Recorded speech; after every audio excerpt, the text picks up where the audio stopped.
You are looking at Julian's pronunciation guide, where we look at how to pronounce better some of the most mispronounced words in the world, like this other curious word. But how do you say what you're looking for today? We are looking at how to pronounce these two words.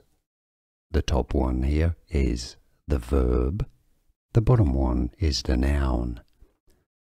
For more English pronunciations, stay tuned to the channel. So the top word here, as we said, is the verb.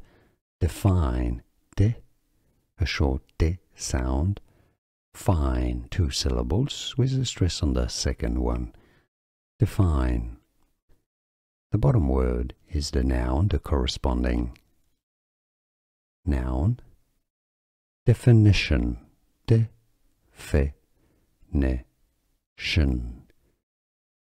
definition.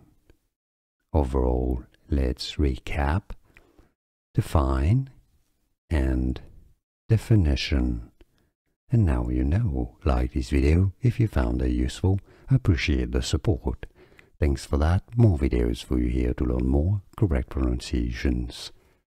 Thanks for watching. Here are more videos on how to pronounce more confusing words and names too many mispronounced. Like this video if you found it useful. I appreciate your support. I'll see you soon and thanks for watching.